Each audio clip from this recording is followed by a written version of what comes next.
I am vengeance. I am the night. I am Batman. Oh, hi everyone. I'm Batman. Some of you guys have been asking if I could make a video about healer skill points. I wasn't really planning to make a video just yet, but then I thought about it and I thought, nah, now is good. I should be at the cafe with Superman to drink a nice cup of coffee, but I guess we'll do that a bit later. That is strange. Could have sworn I was supposed to have coffee with Batman. Sadly, even though I'm wearing my White Lantern costume, I'm not really a healer. So, I'm going to call my friend Barry Allen and ask him to show you how to put your skill points if you're a healer. Bruce calling Barry. Bruce calling Barry. Do you read me? Yeah, I read you, Batman. I'll take it over from here. So hi everyone. My name is Barry Allen and I'm the fastest man alive. But today I'm wearing my White Lantern uniform for a special occasion. I'm going to explain to you how to assign your skill points if you are a healer. This is pretty much standard with pretty much any healer powers, whether you're using electric powers or sorcery powers or any other powers that heal, this should be standard. Obviously, you're going to want to put skill points into your weapon. I'm using Brawling, but you can pretty much use any weapon you like. There are some people who would like to prefer Brawling because there are certain attacks that you can use very quickly that will recharge your power a bit, but basically any weapon you want to use will work well enough. You're going to want to put skill points into your movement mode. In this case, I'm using super speed, so I'm putting 1 point in speed force. You can put 1 point in any power here. The main reason to put 1 point here is so that you can gain access to the knockback resistance and restraint resistance and all the various recovery and breakout mastery. So you put 1 point for your super speed movement mode, and then 1 point anywhere on this line, and then you grab those five abilities. I know that 10% impulse resistance and 10% restraint resistance, it doesn't seem like much, but basically it will stack with other resistance that you will get in the game. Sometimes you will have abilities or artifacts or certain stuff that will give you additional resistance, and also usually the tank in the group should be able to give you extra resistance. So 10% by itself isn't that much, but it will stack with any other resistance that you can get either through abilities or through certain trinkets or certain artifacts. Then you can decide to put skill points in iconic powers if you like. Depending on the character you're playing, you could decide to put skill points here. And for your stat points, it will be pretty simple. You put 1 skill point in focus superpower. As a healer, normally you should be using your powers. It's pretty much that simple. So you should be using your powers to heal the rest of your group. And you're going to put 20 points in critical healing chances. It'll give you a plus 20 critical healing chances. So whenever so it will increase the chances of you doing a critical healing.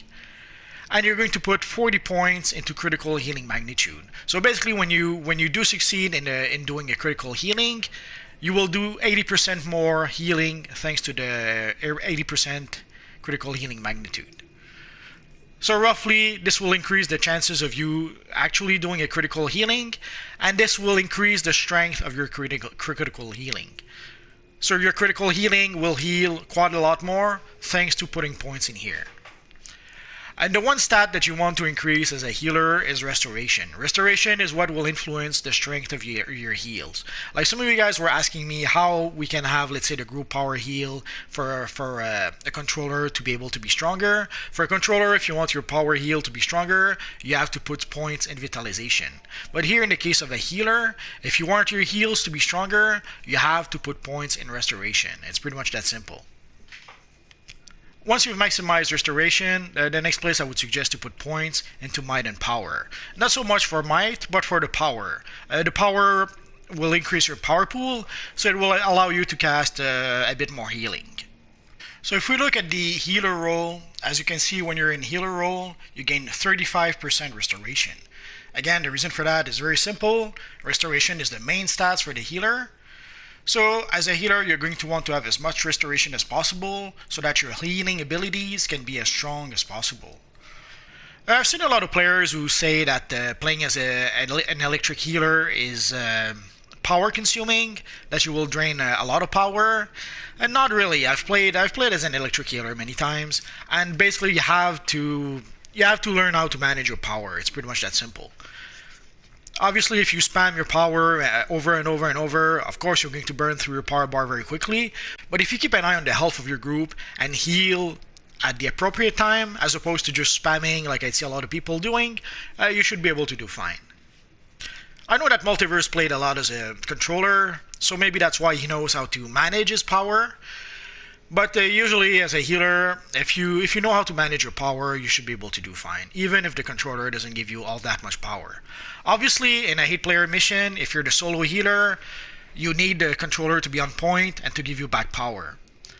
But in most missions, especially if you have 2 controllers in the group, you should be able to do fine. So I'll let you guys go back to our friend Batman. Thank you, Flash. That is much appreciated. So now, let's go to the broker, and maybe I can buy something for Clark so that he can forgive me not being there when I was supposed to. Well, let's see what I can purchase on the broker. I'm sure I can find something good so that Clark can forgive me. Ah, Bruce. You shouldn't have. That is so sweet. So that is pretty much it for how to put your skill points as a healer. There's a lot of ways this could have been different.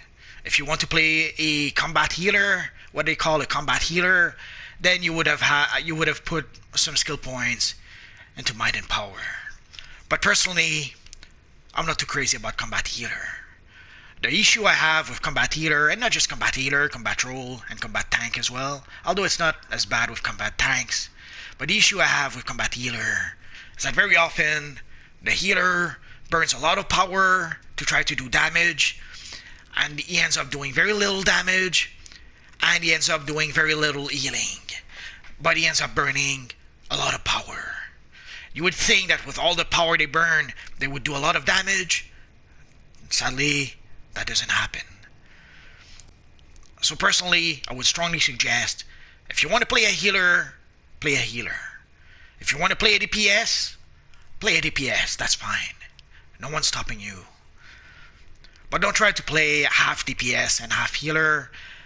I've seen way too many people who just cannot do it.